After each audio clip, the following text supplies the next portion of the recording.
Dahil pagdating sa judiciary, magtiwala tayo sa justice system. Pero base dun sa mga initial statements ni VP Sara, pwede ba ikaw as a lawyer, you think you can consider that as an assassination plot against the president? Yung nauna niyang sinabi dun sa kanyang press statement. That is for the courts to decide, pero ako, I go with the argument of Senator Bato that what she gave were conditional threats. If that, then. Paano ko baga, pag may nangyari sa akin, ito po, maanghang na salita ko nyari, pag may nangyari sa akin, papatayin ko to. Pangit, pakinggan. Hindi po maganda, sa totoo lang. Pero hindi threat yun. Kasi may kondisyon eh.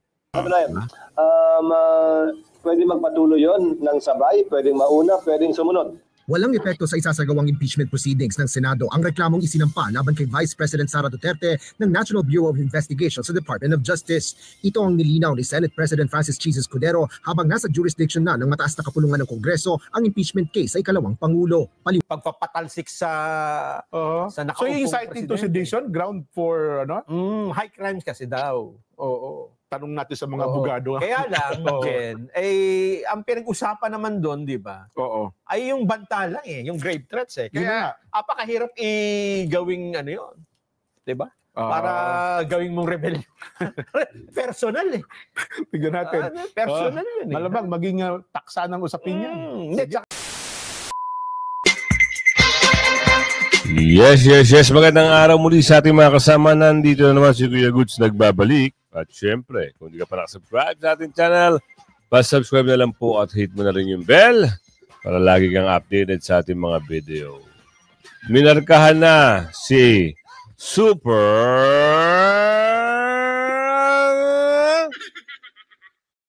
bilang isang eto title ay ako yung nagbabasa lang dito. Minarkahan na si Amy bilang traidor. Yan basahin nyo, nakakagulat. Anak ng tipaklong. Magugulat pa ba kayo mga kasama? Yan ang sabi-sabi ng ating mga subscribers. Oo, ginamit lang nila mga Duterte. Kayo ho, naniniwala ba na talagang ginamit nila mga Duterte para sila ay makabalik? At makaupo muli. Kita nyo, nagsitakbuhan niya ng pagka-busy. Yung isa, kapatid, talo. Ang kalaban niya ay taga Bicol. Talo. Ito matindi ngayon. Pinagmamalaki nila na sila daw ay malakas sa taong bayan. Mamaya, sa dulo ng ating video, ano nangyari? Tignan natin kung ano yung pahiwatig dito ng isang magandang at magaling na palabas, tagapagbalita. Abangan nyo. Meron kasi doon mga usapin na parang kayo na bahala humusga. Ako ay mag-reaction lang dito sa mga video yung pinapanood natin. Siyempre, bago natin simulan natin talakayan na reaction, likes and share, samahan mo na subscribe para lagi kang updated sa ating mga nilalabas na video. Ito na, ipasok mo, Robin! Mula sa pagiging matalik na magkaibigan nina Vice President Sara at Senator Amy Marcos, ngayon ay tila nakatatak na kay Vice President Sara ang ginawang panininlang, pangtatraidor at pambubudol ng pamilyang Marcos sa kanyang pamilyang Duterte. Kaya papaano ba naman kasi? Ano ba ang sabi noon ni Amy? Nag-withdraw daw siya bilang miyembro ng Marcos Senatorial Slate para daw umiwas sa away pamilyang Marcos at Duterte. Pero yun na nga, tiyaran, abay nandun si Senator Amy Marcos. Ganda ng ni Super, Super! Sa proclamation rally ng kanyang kapatid na si BBM para sa 2025 midterm elections. At nag-request pa si Manang Amy na itaas ang kanyang kamay ng kanyang kapatid na si BBM. Well, choice mo naman yan, Manang Amy. At syempre, kapatid mo yan. Kadugo mo yan. Kahit nasa maling direksyon na ang kanyang pamumuno sa Pilipinas, ay iyong kakampihan pa rin. Pero nakatatak na sa mga Duterte ang ginawa niyong panininlang, pambubudol at pangtatraidor sa kanila. Ayon pa sa post ni Tio Moreno, Marcos loyalist, a legacy of loss and desperation. The photo circulating online listing the Philippine presidents who refused to bury Ferdinand Marcos Sr. at the libingan ng mga bayani is a reminder of a simple truth. Marcos loyalists or apologists have always been on the losing side of history. For 27 years, 5 administrations, from Corazon Aquino to Benigno Aquino III, stood firm in the rejection for honoring a man whose regime was marked by plunder, human rights abuses, and suppression of democracy.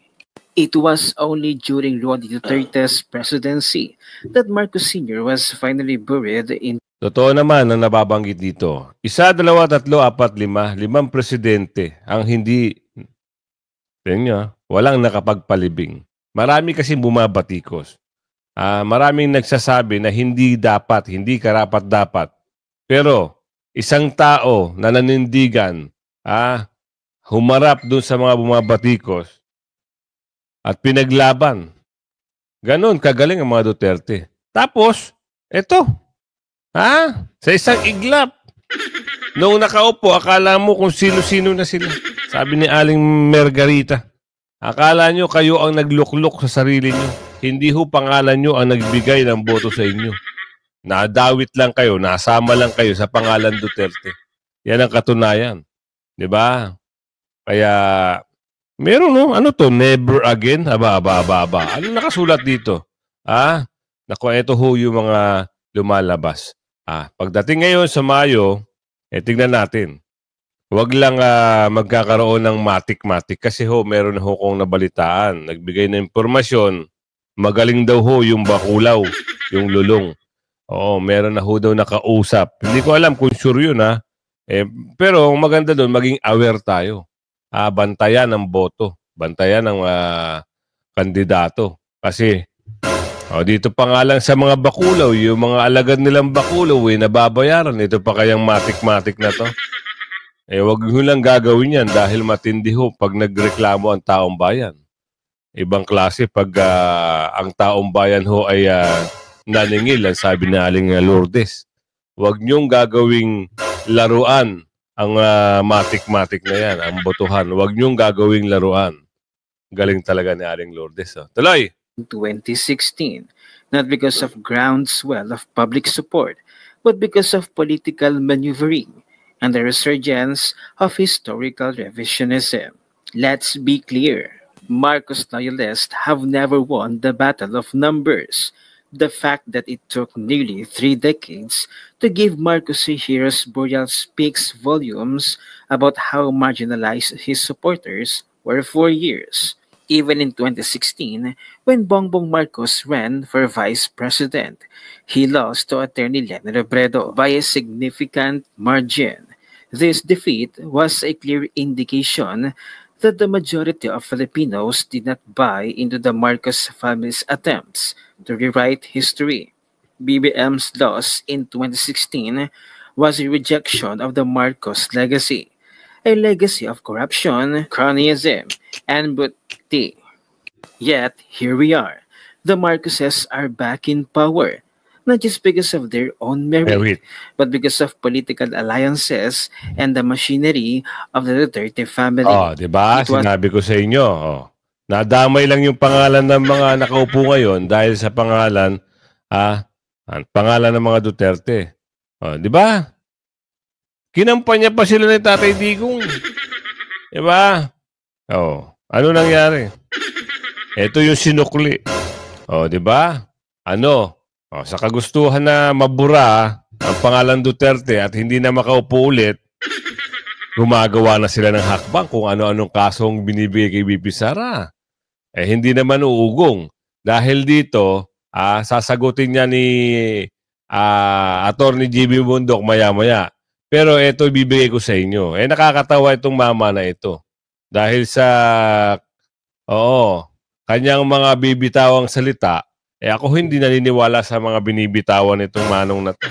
Pero kayo ho, nasa inyong mga kamay at malawak yung comment section kung anong comment ang may bibigay nyo dito kay mama na ito. Tuloy natin to. The Vice President's past behavior, including her infamous public outbursts na nakita natin lahat sa social media at yung threat na sa paggamit ng dahas, should not be dismissed. hindi malayo. Naniniwala ako hindi malayo na pwede niyang saktan ng ating Pangulo. She has demonstrated already what she's capable of. Kita naman natin nung sheriff na napuruhan ni Mayor Inday. If we continue to delay justice, we may be placing our Commander-in-Chief in serious danger. In the end, ang mahalaga, walang sino man ang dapat makaligtas sa batas. Lalo na kung ang banta ay laban sa pinakamataas na leader ng ating bansa. We're not dealing with an ordinary elected official here. Hindi ho simpleng lingkod bayan ang pinag-uusapan natin dito. Vice Presidente po ng ating bansa. At alam naman ho ng lahat na ang Vice President ay may history ng brash at violent tendencies. Kita ho natin yan, mayor pa lang ho siya. And she has made direct threats before. Dati may mga threats po siya na ginawa po niya. And we would be foolish to ignore the possibility na ngayon, gagawin talaga niya. Napakaraming pwedeng mangyari sa loob ng 5 buwan na naantala ang Senate trial. Huwag ho tayo maging naive. Every day na na-delay po itong trial na to, and meron pong threat sa buhay ng ating Pangulo. At nandun po rin ang kill threat sa First Lady at sa ating Speaker of the House. Hindi lang ito dapat usaping technical. Hindi lang dapat ito usaping legal. This is not about legal technicalities. This is about ensuring the safety and stability of our country.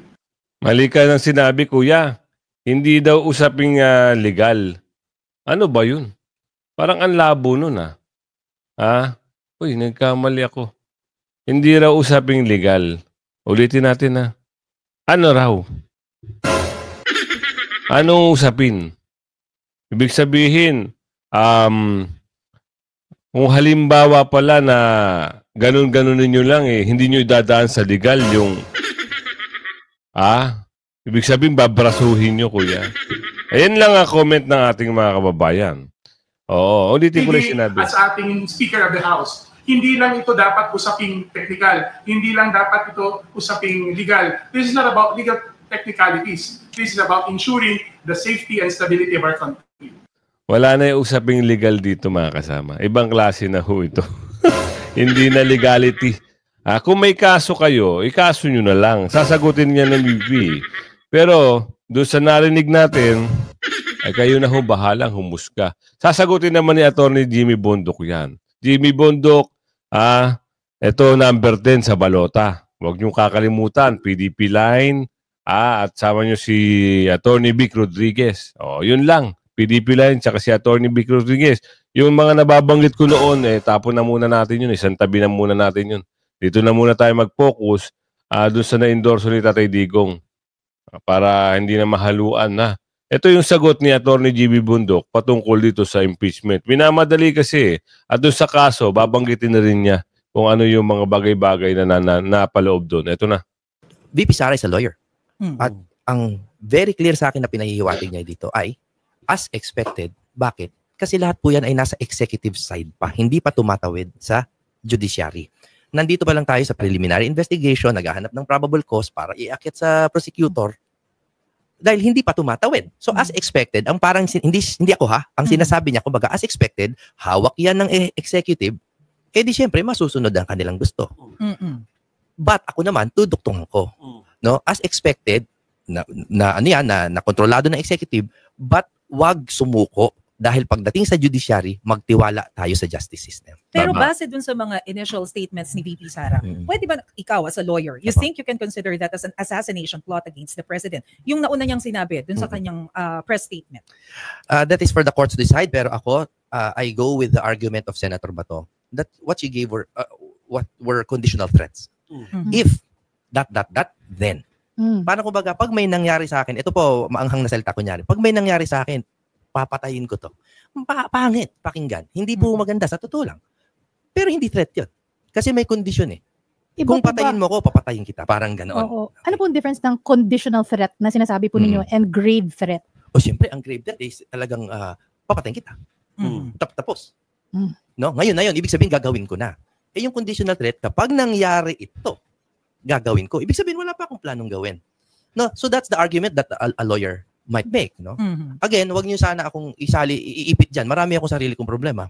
Pero opinion ko 'yon na it's conditional. Ang sana po maintindihan ng tao, syempre sa preliminary investigation, mababa ang quantum of evidence. Probable cause lang hinahanap So, palagay ko, talagang tatawid yan. Pero pagdating sa korte, walang guilt beyond reasonable. Tama. Pero didiretso ko na dun sa impeachment issue. Kasi, well, I guess majority, most of us, na-surprise din naman na inihabol siya before nag-session break yung Congress at nahatid sa Senado. Yes. Your thoughts on this? Okay, again, let's look at it from the legal standpoint. Nalilito ang tao sa judicial process saka political process. Ang impeachment is talagang political. It's a political process. So, minadali nila, I don't like it, pero yun ay kanilang prerogative. Gusto nilang madaliin. Ang reasons behind impeachment is always political. Kasi hindi naman yan finding of guilt. Wala namang kaparusahan yan kung di ang pagtanggal sa posisyon. So, yes, minadali siya, pero karapatan ba gawin yun ng Kongreso? Yes. Should they have done it? Well, I don't think so. And since this is political, how will it affect yung at least pangangampanya ng mga nasa PDP laban? Because as we all know, ang Duterte nakasuporta sa inyo. Well, allow me to be hopeful. I think ang epekto niyan ay positive because it will create a protest vote. But that is just me. That's just me being hopeful. Pwede ring manghina ng loob yung buong Duterte group, ano? Pero hindi naman siguro. I think it solidifies the Duterte support. Attorney, itong sinasabi ng ibang mga kongresista, no, still on the impeachment, no, ay kung kasuhan, kapag kinasuhan si VP Sara, no, ng or they filed charges for sedition and grave threat nga, sabi ng ibang kongresista, mapapalakas ang impeachment case laban sa kanya. Sabi na naman ni Senate President Cheese Escudero, no, not necessarily, or probably not really. Mamaya, ipapasok natin yung sasabihin ni, ayan, nabanggit na rin dito, ipapaliwanag yan ni SP, Senate President Cheese, kasi wala namang kinalaman yung kaso na ito dun sa impeachment na. Ay kasi yung iba binibigyan ng kahulugan. Pag nagkaroon daw ng kaso, ito si VP Sara, talagang lalakas yung impeachment. Kaya nga pinagsasama-sama na nila Hindi nga umusog yan doon sa unang complaint doon sa pagpapipirma. Wala na. Wala nang say-say yun. Kaya ito na naman yung plan B. Marami silang plan. Pero hindi uusog kasi nga mabugado ang BP. Alam niya yung mga galawan. Kaya nga conditional threat. Diba? Kapag may if, ganun mga bagay. Uusog yan. Oo, tatanggapin na. Tinanggap na nga ng yung kaso tinanggap na nga. Ang problema, meron bang sustansya yung hinain na kaso? Siyempre, mababasura lang yan. Dismiss lang yan. Ganun lang kasimple. Ang problema, ang naging lang dyan, abala. Sana maraming magagawang trabaho ang BP at yung mga tao ay hindi pa, yung ibang mga nabanggit o mga bagay-bagay na dapat tapusin ng trabaho, magagawa pa nila. Yan. Aten pa si BP dyan. Diba? Sasagutin pa na abogado ni BP yan. Ayun mga ginagawa nitong mga bakulaw. Ano yung mga galawang wrong moves, ika nga. Tuloy. Legal standpoint, kasi kayo po yung eksperto dito. What are your thoughts on that? Mapapalakas ba or hindi? It doesn't matter. Legally, it doesn't matter. Like I said, ibang proseso ang judicial sa kasi, di ba? Political. And Senator Cheese, I think recently, has been taking a very clear independent stance. Ayaw niyang mautusan ng Senado. And I think that's correct, no? I'm not always his fan. Pero I think tama siya doon. Pero kung maa-affect, legally hindi. Pero optically, of course. Of course, lalo na pag nakasuhan siya at talagang mahatulan siya. But again, manipis Manipis yung kaso and I don't think may mangyayari doon sa kaso. But will it be enough to affect the impeachment? Well, that depends on the actors doon sa political side. Gagamitin nila yan, ipang PPR nila yan para lumakas yung kanilang impeachment call. Pero legally, magkahiwalay walang kinalaman sa isa't isa. Optics lang. Yan Ito yung nababanggit natin Gagawa sila ng mga move nila, kala nila makaka-checkmate sila, maliho. Manipis ang kaso. Yan ang nabanggit niya ni Bondok dito. At ito yung sinabi kanina, bigyan na ho natin ng konting slide No, walang epekto yon sa napipintong impeachment proceedings, walang bearing yun at walang kinalaman yun doon. Sa katunayan, pwede magpatuloy yon ng sabay, pwedeng mauna, pwedeng sumunod. Walang epekto sa isasagawang impeachment proceedings ng Senado ang reklamong isinampa laban kay Vice President Sara Duterte ng National Bureau of Investigation sa Department of Justice. Ito ang nilinaw ni Senate President Francis Chizas Cudero habang nasa jurisdiction na ng mataas na kapulungan ng Kongreso ang impeachment case sa ikalawang Pangulo. Paliwanag pa ng mambabatas, hindi rin kukunin ng Senado ang records ng NBI para magamit sa impeachment court. An impeachment court, like any court, is a passive body. Wala kaming gagawin. Hindi to parang investigasyon ng Senado na mag-iisa kami ng sabina para sa mga ebidensya o testigo na magpunta. Trabaho yan ng magkabilang panig ng prosecution at ng defense. Kung sakasakali na hilingin yan sa korte o sa NBI, at trabaho din nalang ipresenta yan. Nasa kabilang panig ang tutulan yan at sa parte ng Senado, nasa trabaho naman namin, ay magdesisyon na magpasya kaugnay sa mga kahilingan tulad yan. Sang-ayon din dito si Senate Majority Floor Leader Francis Tolentino. Aniya, depende rin sa impeachment court kung gagamitin ng documentary o testimonial evidence na nalikom ng NBI. That is separate from the impeachment case. In fact, any conviction, any acquittal will not implicate the provision on the principle of double jeopardy. Even if you're acquitted, a case can be filed against you. Even if you're convicted and removed from office, a criminal or civil case can be filed against you.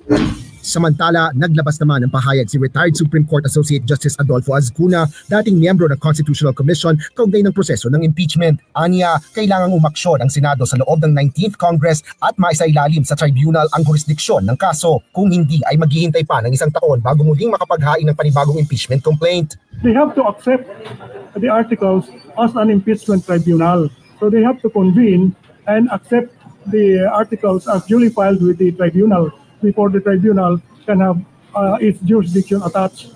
Kaya sa palagay ko, dapat mag-convene sila at umpisaan nila through recognizing that the articles have been filed with the tribunal and inform the House accordingly so that the House can confirm their prosecutors. Ngunit para kay Senador Escudero, teorya lang ito ni Azcuna. Sa tingin ko meron ng jurisdiction ang Senado dyan sa kasong yan dahil tinanggap na namin mag-convene man o hindi yung korte to receive evidence, mag-i-issue na ng mga jurisdictional orders ang impeachment court na ito.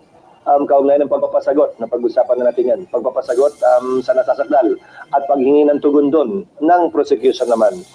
So, technical na term yung ginagamit marahil ni Justice Azcuna, yung pag-convene. Kasi physical convening ba yun o na nagkaroon na ng jurisdiction ng impeachment court? Ulitin ko, may jurisdiction na sa aking pananaw ang Senado sa subject matter of impeachment. Wala pa kaming jurisdiction sa katauhan ng nasasakdal ni Vice President Sara hanggat siya hindi pa sumasagot at na-arraign. Aminado naman si Senador Tolentino na mayroong magkakaibang opinyon kung tatawid nga ba sa 20th Congress ang impeachment case. All of these are academic ones. All of these are speculative. So we're now in the realm of a constitutional limbo, so to speak, until a final determination is made by the 19th Congress when to start, although we respect the decision of SP na after SONA kasi distraction nga ito. Pero then again, yung kay Senator Pimentel ay dapat masunod yung fourth bill, yung kay Justice Azcuna, yun lang yung pwedeng itawid. Pero meron din nagsasabi na hindi pwedeng itawid. Ayon pa sa... Sinabi ni Tito Soto yun. At saka ni Attorney, ano nga yun, isa? Sinabi na yan eh. Dapat, pag natapos yung Congress, tapos na rin. Hindi na pwedeng itawid. Kaya nga, lahat ng mga bagay-bagay na lahat siya mababasura. Eto, ano to yung magandang usapin dito? Bilib ako dito sa ganang mamaya na to eh. Talagang the best talaga to pag nagbalita eh. Meron silang balita rito na kayo na ho ang bahalang umintindi at humusga kung ano ibabalita nila dito. Kuya Nelson, pasok. When life takes unexpected turns, Vanguard Insurance is there to protect what matters most. We provide comprehensive coverage with personalized natin. This time check is brought to you by Bank of Commerce, an affiliate of San Miguel NBI versus Tapo yan. Magandang hapon, Jen, Nelson. Kinumpirma ni DOJ spokesperson Nico Clavano na natanggap na ng National Prosecution Service o NPS ang reklamong inciting to sedition at rape threats ng NBI laban kay Vice President Sara Duterte. Sa isang pahayag sinabi ni Clavano na dadaan pa sa mga evaluasyon at preliminary investigation ng mga piskal ang mga nasabing reklamo. Kaya para mabatidaan niya kung may sapat na mga ebidensya para ito iakyat sa korte at makakuha ng conviction o kung dapat ba itong ibasura na lamang. Sa pagdinigan nga, ibibigyan naman ng pagkakataon ang pangalawang Pangulo para sagutin ang reklamo at rebihin ang mga ebidensya ng magkabilang panig. Sa hiwalay na press conference kaninang umaga, iniyag ni NBI Director Jaime Santiago na may sapat silang mga ebidensya para suportahan ang mga reklamo laban sa Vice Presidente. Tiniyak pa ng NBI Chief na patas ang isinagawa nilang investigasyon, walang halong politika at walang nagdikta sa kanilang gagawin dahil ibinatay lamang nila ito sa pagkilatis nila sa mga ebidensya. Unanimous din anya ang pasya ng mga nag-investigang NBI team na binubuo ng 5 abogado na ipagharap ng mga reklamong inciting to sedition at grave threats ang pangalawang Pangulo dahil sa mga naging pahag nito sa isang Zoom press conference. Balik sa inyo, Jen. Maraming salamat. Yan po si Moira Encina. So kung ito pala inciting to sedition at saka grave threat, grounds for impeachment ba yun? Ayun kasama sa ano. Kasi ginamit nilang ano, di ba? Ground for impeachment. Kasama yun sa ground for impeachment. Kaya nga, impeachable offense ba yung grave threat at saka inciting to sedition? Nilagay nila sa betrayal of public trust saka high crimes O yun na nga. High crimes daw yan. So tama pala sinasabi ni Kong Dante no isang araw, di ba? Paano magiging... Kung grave threats. Kung grave threats. Kaya nilagyan nila ng inciting to sedition. Kasi parang pag-aalsa yun sa parang rebellion yun eh. Ito, bibigyan lang natin ng konting reaction. Wala naman hong niyaya. Wala naman hong inimbita ang BP Sara na, sige, tara, mag-aklas tayo. Wala naman hong ganun. Kaya sabi ni Atty. Jimmy Bondok, manipis ang kaso. Kaya dinagdagan dahil yung conditional threat, hindi aabante yun. Hindi ho. At mababasura lang yung mga yan. Kasi pakanalang lang lahat na yan eh. O panggugulo ika nga, sabi ni Aling Madrigal. Well. Pagpapatalsik sa nakaupong so yung inciting to sedition, ground for ano? High crimes kasi daw. Oo. Tanong natin sa mga abogado. Kaya lang, Jen, ang pinag-usapan naman doon, di ba? Ay yung banta lang eh, yung grave threats eh. Kaya apakahirap gawing ano yun. Di ba? Para gawing mong rebellion. Personal eh. Tignan natin. Personal yun eh. Malamang maging taksa ng usapin yan. Hindi, tsaka ito naman ano pa lang, ganyan naman talaga. Halimbawa, yung police, kung minsan may inimbestigang homicide, ang pinapain nila murder eh, kaagad eh. Tapos pagdating sa piskalya, magiging homicide. Hindi pa bago sumampa. Pero isasagad na nila. Sinasagad nila. So nasa ano pa to, DOJ, gaya ng banggit ni Moira, may preliminary investigation, titingnan kung pwede ngang isampa sa korte. Ayun. So pag nakita nila, wala namang inciting dito. Pero sa tingin daw ng piskalya, baka sabi ni Moira, baka ibasura lang ng korte. Ayun nga. Kaya kasi mapapahiya sila, Jen. Kapag pinilit nilang isang kaso na mahina, at ipinal nila sa korte, sasabihin ng judge, mga abogado ba kayo? Asan ang ebidensya nyo? Mapapahiya sila. Ang ipapakita ebidensya dito sa video. Sinabi lang naman ganito, asan yung inciting to sedition dyan? Nanawagan ba siya na ipatalsikin ng gobyernong ito? Wala. Kasi sasabihin, gusto niya patay. Pinatay na ba? Sagutin yan yung Yusek Jesse Andres. Mahabang ano pa yan. May debate pa yan. Debate yan. Sige. Dito muna tayo sa... titignan yung bawat ebidensya. Hindi bawat sinabi, hindi pwedeng... Walang ebidensya. Hindi pwedeng haka-haka. O kaya sinabi mo na, hindi, implied niya eh. Implied. Ito po. Isa pa. Yung building, natatandaan nyo ba yung Senate building, Jen? Yes. Billion yan. Ito ba yung bagong tinatayo? Aba, in-inspection po ni Senate President Chis Escudero. Ano ba kung ano sinabi ni Chis Escudero? Ano sabi? In-inspection niya? Magandang building na ito. Wow. Dito tayo mag-i-impeachment trial. Wow! Kaya hintayin natin munang matapos ng building. Bibinyagan. Hintayin muna natin matapos yung building. Matagal pa yan, di ba? Mian Corbera, magbabalita. Mian? Magandang hapon, Jen at Nelson. Binisita kanina ni Senate President Francis Escudero ang itinatayong new Senate building sa Taguig City. Ayon kay Escudero, kung magbabatayan, ang nakita niya na ganda at lawak ng floor area ng Senate building, wala siyang makikitang o masasabing overpricing. Ito raw yung tinaguri ang pinakamahal na gusali sa Pilipinas. Wala namang balak sa Escudero na paimbestigahan pa kung nagkaroon ba ng overpricing o anomalya dahil hindi daw trabaho ng maghanap ng butas. Ang tungkulin niya raw ay siguruhin na matatapos ang gusali sa pinakamurang halaga batay sa kanilang inabutan. Noong December, sabi ni Escudero, natanggap nila yung engineering design at inaasahang sa pamagitan niyan ay matatapos na at wala na magiging pagbabago sa disenyo ng gusali. Sa briefing ng DPWH at technical staff ng Senado, sabi ni Escudero, maisasapi na ngayong linggo ang final costing ng gusali na sa tansya niya raw, papalo na sa 31 hanggang 33 billion pesos. Kasama na dyan yung pagbili sa lote, mga naunang ginastos sa pagtatayo ng gusali, at yung nasa 13 billion pesos na inflation. Maarian niyang 31 billion pesos ang final cap o final ceiling na ibig sabihin hindi na lalagpas at maaring mas mababa pa, didepende yan sa resulta ng bidding para sa finishing at detailed architectural engineering design.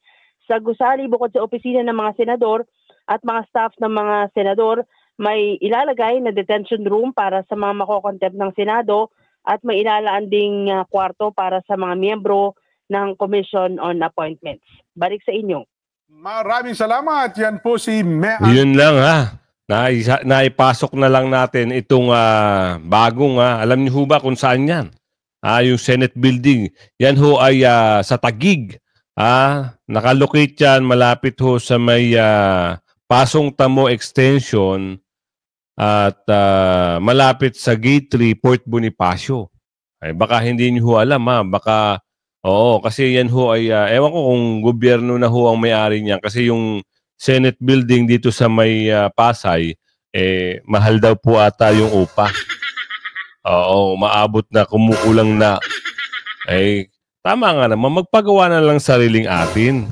Kaysa naman marami ang nakikinabang. Oo, kaya lagi ko sinasabi sa iyo, abang-abang kayo sa mga nilalabas nating mga daily upload. Araw-araw po tayong hindi nawawalan ng video. Hanggang sa muli kung hindi ka pa nakasubscribe, mag-subscribe ka na. Kang pahuli sa mga balita, issue at reaksyon ng bayan. Bye-bye!